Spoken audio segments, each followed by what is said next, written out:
Today we have a very exciting journaling prompt. So, as you are already aware that we are in the month of March and March is just running along. However, remember when we start setting those goals back in January? Some people may have made some New Year's resolutions. Some of us set some new goals. I, for one, do not set New Year's resolutions. It's I think it's fine for those who do those types of things, but for me, I was not very successful in setting New Year's resolutions only because I think I was putting too much pressure on myself. And it was like, I gotta hit this resolution, or I kept checking in to make sure that I was on track. And more often than not, I was not on track. So I kind of had to trick my brain. So I'm more familiar with writing goals. And so you can write goals anytime. It does not have to be in January. And so that worked best for me. Again, you can definitely do what works best for you, but the key is to write everything down. So again, welcome to Journaling with Trina. And we always start with journaling prompts, or writing prompts, I should say. So again, it's just kind of get us in the mood to write. So our writing prompt that we're going to be talking about this week are revisiting our goals, going back and tracking to make sure that we are meeting those goals. And more importantly, if we're not meeting those goals, then why?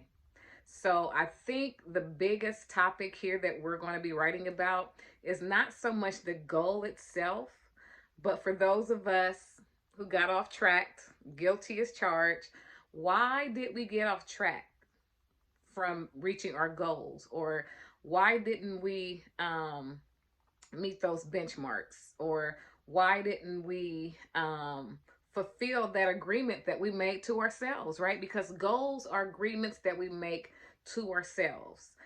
It's not about anyone else, it's about what we want for ourselves. And again, it's just getting back on track, right?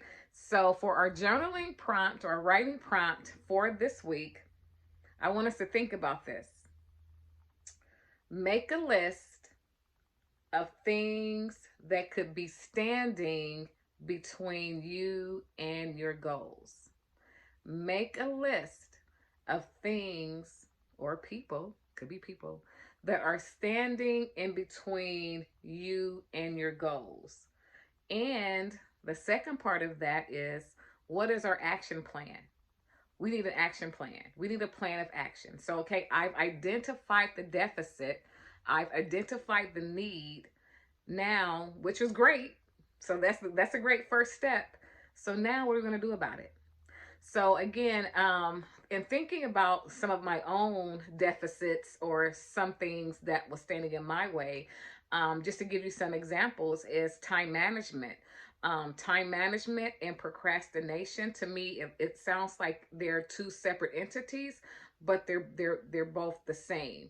So again, it's just like the hand cannot work with the fingers, or cannot operate well with the fingers. Well, let's take a look at that. So it's kind of like we have to almost make a strategic approach. And when we're talking about why didn't I meet that goal? So if we stick with the example that I mentioned, time management and procrastination.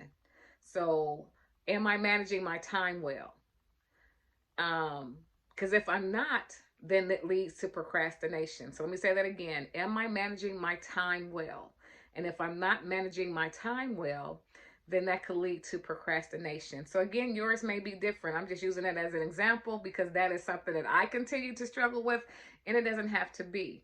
So what is my plan of action for this week? So my plan of action is to set a timer, for Facebook. You know, if anybody, if anyone, let's see, how can I say this? I'm just on Facebook a lot, y'all. I was trying to sugarcoat it, but I can't. So I need to set a timer for that. Or maybe it's watching TV, or maybe it's spending too much time with your favorite book. So again, if time management is not your concern, then you may want to look at something like organizational skills, prioritizing. So, what is standing in between you, me, and our goals? So, again, I'm going to internalize that, with those examples that I've used. For me, it's definitely time management, even with exercising. I'll make every excuse in the book if it's cold outside. Okay, well, what happens to indoors? There's space indoors. So even if I don't want to work out outside or walk outside, there's still space in the house, even if I'm just moving in place. So again, it's just really taking the time to brainstorm and get creative, because there's so many other things we can do other than make excuses. Talking about myself. So what is it? Is it a fitness goal? Is it an eating healthy goal? Is it, do I need to take Sundays and meal prep? Do I need to um look at someone who does meal prepping, right? Shout out to Jasmine. She meal preps, and I picked up my 7 day meal. My niece, Jasmine Collins, she meal preps, and so I knew I didn't have time to prep it, so paid somebody to do it. So I get to eat healthy this week. So again, it's totally up to you. So if you did not set a goal, then maybe this is a good time to set a goal. And then the second step is, are we on track with that goal? And if we are, cool. Let's start another goal. Write another goal. And then go back and look at it and say, okay, is something standing in my way? If not, I'm just gonna keep it moving. But if something is standing in our way, then we need to take a step back and look at that, because that's the only way we're going to be able to move forward. All right. So if you like this video, please hit the like button and do not forget to subscribe. I'm going to read that one more time because I know I was talking a lot. So writing prompt for this week is, um, identify if something is standing in between us and our goal. So make a list of those things that are standing in the way of us reaching our goal. And then most importantly, what do we plan to do about it? What is our action plan?